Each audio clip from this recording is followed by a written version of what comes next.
కార్యక్రమాన్ని పరిచయం చేస్తూ ఇలా తెలంగాణ రాష్ట్ర వ్యాప్తంగా ఉన్నటువంటి మరి ఎవరెవరైతే ఇలా పేదవాళ్ళు ఉన్నారో, ఎవరెవరైతే చిన్నగా చిరు వ్యాపారాలు చేసుకుని మరి రాణించాలని అనుకుంటున్నారో వారందరికీ కూడా తెలంగాణ రాష్ట్ర ప్రభుత్వము మరి ఈ మహిళా శక్తి అనే కార్యక్రమాన్ని పరిచయం చేస్తూ ఈ పథకం ద్వారా ఇలా మన ఆడబిడ్డలందరికీ, అక్కలందరికీ చిన్న వ్యాపారాలు చేసుకునేందుకు మరి వడ్డీ లేని రుణాలను కల్పిస్తూ ఇలా ఆడవాళ్ళు అందరూ తెలుసుకుంటే వాళ్ళు సాధించుకుంటూ ఒకవేళ అనుకుంటే ప్రతి రంగంలో కూడా దూసుకెళ్లే విధంగా మరి ఇప్పుడు ఉన్నటువంటి మన అక్కలంతా ఆడబిడ్డలంతా మరి సిద్ధంగా ఉన్నారు. కాబట్టి మరి వీళ్ళందరినీ కూడా మరి గుర్తించి ఇలా మన స్వయం సహాయక సంఘాల ద్వారా, అదే విధంగా ఇలా గ్రామ సంఘాల ద్వారా మరి వాళ్ళ రుణాలను కల్పిస్తూ చిన్న వ్యాపారం పెట్టుకునేందుకు మరి ఆర్థిక సహాయాన్ని చేస్తూ ఇలా తెలంగాణ రాష్ట్ర ప్రభుత్వం మరి కృషి చేస్తూ ఉన్నది. కాబట్టి ఇప్పటికే ఎవరెవరైతే మరి స్వయం సహాయక సంఘాల ద్వారా ఎవరైతే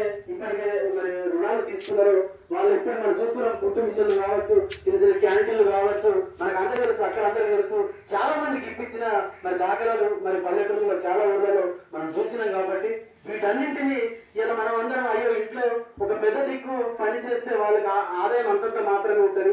దానికి తోడు ఇలా ఇంట్లో ఆడబిడ్డలు కూడా ఎంతో కొంత చిన్నగా పని చేసుకుని కుటుంబానికి ఒక అండగా ఉంటే ఇలా కుటుంబము ఆర్థికంగా అద్భుతంగా ఎదుగుతుంది. కాబట్టి వీటన్ని అంటే మీకు తెలియదు. ఎవరికైతే చెందాలని నిర్ణయించిందో తెల్ల రేషన్ కార్డు కలిగి ఇలా ఖచ్చితంగా ఎవరైతే అర్హులు ఉన్నారో వాళ్ళందరికీ మరి ఈ పథకం అందాలి. ఖచ్చితంగా ఈ మన రుణాలను, వడ్డీ లేని రుణాలను మనం అందరం తీసుకోవాలని, మరి మనం అందరం ఆర్థికంగా ఎదగాలని తెలియజేసుకుంటూ అన్నల్లారా కల్లార వందనమయ్యా, అభివందనమయ్యా, అన్నల్లారా కల్లార వందనమయ్యా, అభివందనమయ్యా, సాంస్కృతిక సారథుల స్వాగతమయ్యా, సుస్వాగతమయ్యా,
తెలంగాణ రాష్ట్ర వ్యాప్తంగా ప్రతి ఒక్కరు కూడా ఇలా ఆడబిడ్డలందరూ కూడా ఇలా మేము కూడా ఎవరికి సాటిపోము, ప్రతి ఒక్కరికి దీటుగా మనం తలుచుకుంటే చేయాలంటే పని ఏది లేదంటూ ఇలా మనం అందరం ముందుండాలని చెప్పేసి ఇలా తెలంగాణ రాష్ట్ర ప్రభుత్వం మరి రానున్న రోజులల్లో మరిన్ని సదుపాయాలు, సౌకర్యాలు కల్పిస్తూ ఇలా మనందరికీ అండగా ఉంటుంది. కాబట్టి వీటన్నింటినీ సద్వినియోగం చేసుకుందాము. మనం మా కుటుంబ పరంగా ఇలా గ్రామం పరంగా ఖచ్చితంగా మనం అభివృద్ధిలో ఉండాలని తెలియజేసుకుంటూ మరి ఈ ఇందిరా మహిళా శక్తి గురించి మరి ఇప్పుడు శిరీష ఒక ఆడవాళ్ళ గొప్పతనాన్ని తెలియజేసుకుంటూ మరి ఒక మంచి పాటతో చెప్తుంది. ఒకసారి విందాం. అదే అక్క సపోర్ట్లు కొట్టకపోతే అవుతలేదా? సపోర్ట్లు కొట్టారు. ఎందుకంటే మీరు యాక్టివ్గా ఉండాలి. అందరూ అద్భుతంగా ముందున్న రోజులలో ఇలా వర్షాకాలం వచ్చింది, ఇలా నాట్లకు పోతాము, పత్తి చేనులకు పోతాము, ఇలా పొలంలో విడిచిపెట్టుకుని వచ్చారు. ఎందుకంటే ఇది మీకోసమే. కాబట్టి ఇలా మరిన్ని అద్భుతమైన కార్యక్రమాలను చూద్దాము. మనం అందరం అద్భుతంగా ఉండాలని తెలుసుకుంటూ ఇప్పుడు చక్కటి పాటలు విందాం. ఒకసారి విందాం. హలో. ఉపాధి బాటలోన మహిళ సంఘము అతివలకు వంద నిలిచ మన ప్రభుత్వము. ఉపాధి బాటలోన మహిళ సంఘము అతివలకు వంద నిలిచ మన ప్రభుత్వము. ఇందిరా మహిళ